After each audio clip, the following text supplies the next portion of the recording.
Hello everyone. நான் உங்க Vijay Gautham. So இன்னைக்கு நம்ம பார்க்க போற டாபிக் என்ன அப்படின்னு சொல்லி பார்த்தீங்கன்னா, கௌதம், ஊரக வளர்ச்சி ஓகே தான். மல்டி லெவல் பார்க்கிங் கொண்டு வந்தாங்கன்னா, அந்த இடத்துல பார்க்கிங் பிரச்சனை இருக்காது தானே. ஸோ அதை ஏன் வந்து அறநிலையத்துறை அமைச்சர் ரமேஷ் அவர்கள் வந்து ஸ்டாப் பண்ணணும்? அதை ஏன் எல்லா இடத்துலயும் ஸ்டாப் பண்ணியிருக்காங்க? கொடைக்கானல், குன்னூர் இந்த மாதிரி பெரிய பெரிய டூரிஸ்ட் பிளேஸ்லலாம் இதை ஸ்டாப் பண்ணியிருக்காங்க. இது வந்து ஒரு டிசப்பாயின்மெண்ட் தானே, ஒரு டவுன் தானே அப்படின்னு கேட்டிங்கன்னா, அதுதாங்க கிடையாது.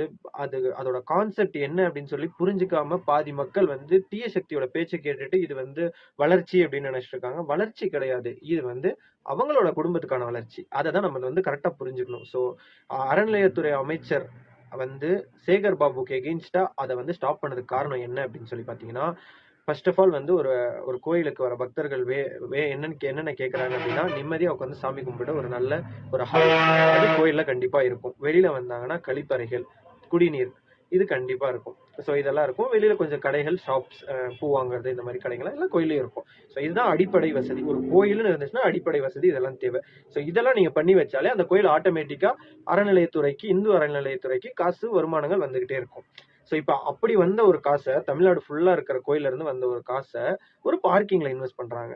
ஸோ அந்த பார்க்கிங்ல இன்வெஸ்ட் பண்றது நல்லதா அப்படின்னு கேட்டீங்கன்னா நல்லதுதான். பட் ஆனா எப்படி நல்லதுன்னா, 10 கோடி ரூபாய் டெண்டர் கொடுத்தீங்கன்னா 10 கோடி ரூபாய் அந்த பார்க்கிங்க்கு செலவு பண்ணணும்.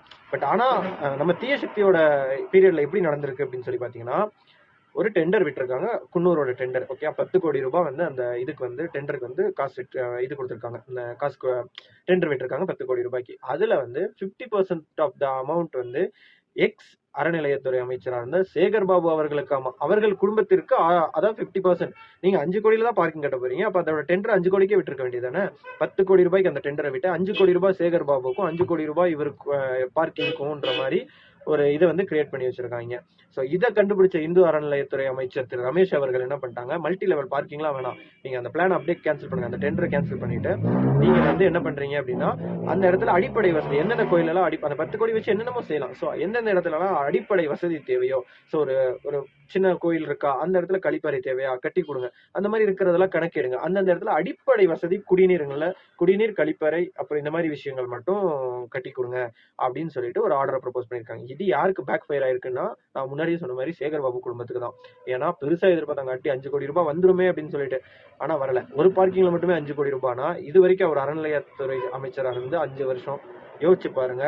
தமிழ்நாடு ஏன் இவ்வளவு கடன்ல இருக்கு அப்படின்னா, தமிழ்நாடோட கடன் வந்து நம்ம தலையில இருக்கு. ஆனா தமிழ்நாடோடைய அந்த லஞ்ச பணம் எல்லாம் எங்க இருக்குன்னு பாத்தீங்கன்னா, அவங்க குடும்பத்துல சேஃப்டியா இருக்கு. இதுதான் தமிழ்நாடோட நிலைமை. நன்றி, வணக்கம்.